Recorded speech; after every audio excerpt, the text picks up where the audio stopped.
ser facciosos, porque no eran ni siquiera partidos, eran facciones, fue la que dio a la vida política de Sudamérica durante todo el siglo XIX sus peores caracteres. Nosotros, como país, mi patria, ustedes la recuerdan sobre todo en el mapa como esa pequeña cuña de soberanía incrustada entre dos grandes naciones, el Brasil y la Argentina. Nosotros, codiciados primero por las dos coronas, por la de Portugal y por la de España, tuvimos siempre una vida difícil.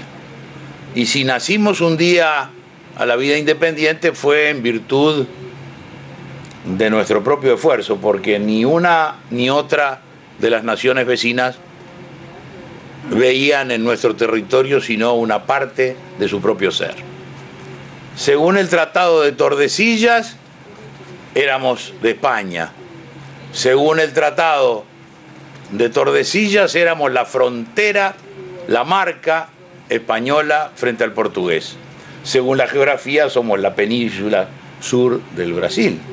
Y el accidente geográfico que detiene esa masa es el Río de la Plata. Entonces, entre esas dos luchas, primero monárquica y luego monárquica de un lado y republicana del otro, se desarrolla la vida de nuestro país, nacido a pesar de los vecinos. Codiciado por su puerto, que fue el que le dio identidad, sentido de independencia, el que lo llevó a la rivalidad que hasta el día de hoy existe con lo que nosotros llamamos el gobierno de Buenos Aires, como lo llamaba Artigas, y no el gobierno de la República Argentina, que son dos cosas distintas, dicho con todo cariño y respeto, pero Buenos Aires, convertida en la capital administrativa y dueña solamente del poder político, sin ninguno de los atributos que en aquel entonces, como el acceso libre al mar, la podían convertir en una ciudad poderosa por su propia naturaleza, se desarrolla toda la historia del Río de la Plata. Durante el siglo XIX, nuestra revolución, que empieza el año que viene a conmemorarse su bicentenario, se desarrolla entonces en un triple frente. Frente al español, prontamente batido, y frente al portugués y a las Provincias Unidas, a las cuales nuestro principal héroe, el general Artigas, que había abrevado en el pensamiento norteamericano, que había leído los libros de la Revolución de los Estados Unidos,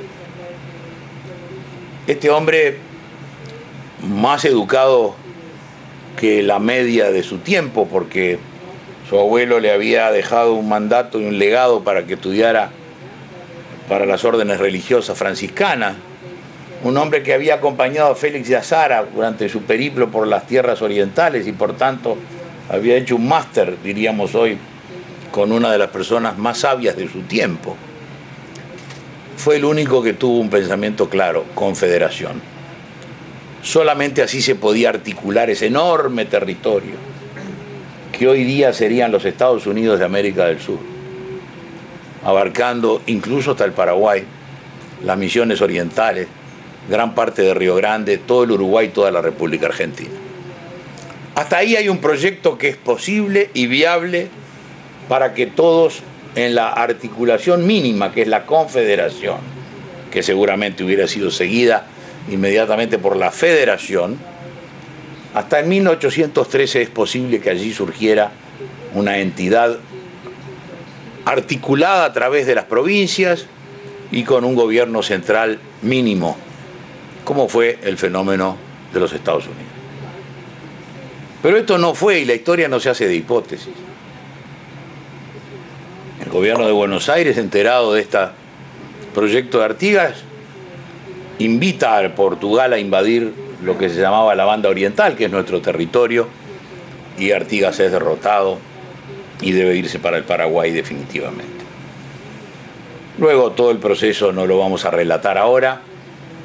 Nos lleva a 1825 la Declaratoria de la Independencia, que no es total y absoluta, pero entre los buenos oficios de Lord Ponsonby y el deseo de nuestra patria de ser una patria distinta, logramos la independencia, que durante el siglo XIX estuvo condicionada por las intervenciones, por las relaciones entre los partidos políticos del Brasil y de la Argentina con los partidos políticos del Uruguay, la intromisión permanente de los vecinos en nuestros asuntos, que fue la desgracia a la que todos echamos un poco de leña sin que haya excepciones.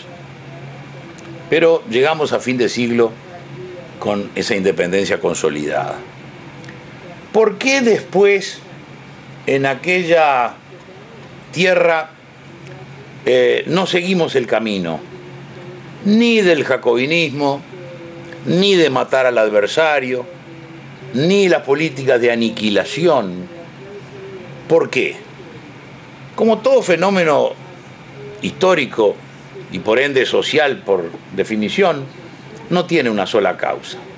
La causalidad, sin lugar a dudas, es infinita en los fenómenos relativos al ser humano y a las colectividades humanas.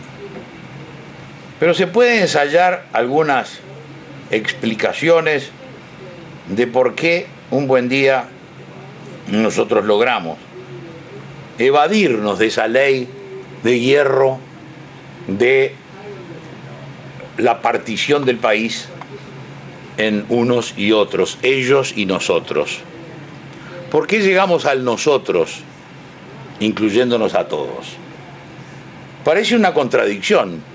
Los partidos nacen en 1836, pelean y se matan durante todo el siglo XIX y todos tenemos cuentas de horror y de muerte para contar de un lado y de otro.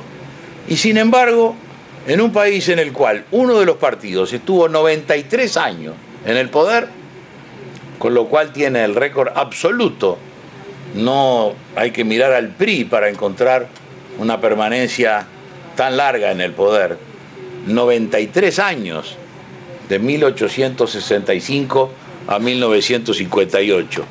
¿Por qué en ese esquema de tener partidos, de uno que parece dueño del poder, y lo creímos firmemente, un siglo daba para que creyéramos que nunca iba a cambiar eso? ¿Y por qué en medio de esa circunstancia, que parecía proclive a acentuar los odios y a acentuar las divisiones, comenzamos a edificar a principios del siglo XX una situación de civilización? Uno de los factores es seguramente la educación. En 1875, José Pedro Varela y Elbio Fernández, dos fundamentales personalidades de nuestra historia, en el gobierno dictatorial de Lorenzo Latorre, justamente y paradojalmente, inician la reforma de la educación que prácticamente en forma contemporánea lleva a cabo Sarmiento en la República Argentina. El método lancasteriano y la educación laica, popular, gratuita y obligatoria. Ahí están los 4 elementos principales de un sistema educativo que sigue siendo, por suerte, la obsesión del país y el punto de convergencia de todos los partidos. Con el Plan Ceibal hemos dado una prueba de la importancia que el país le da, y me alegro de decirlo delante de Rodrigo, porque es uno de los que ha llevado a cabo ese plan, sobre el cual hablaremos al final de estas palabras. Primer, entonces, elemento que puede ser diferencial, la preocupación por la educación primaria, es decir, por el primer piso del edificio educativo. Luego vendría todo el tema de la obsesión por los títulos universitarios, etcétera, etcétera. Pero el elemento de la escuela como democratizadora y como cimiento de construcción política es indudable. Y el otro factor es el de los partidos políticos. Repito, nacidos muy imperfectamente, no partidos como los conocemos hoy,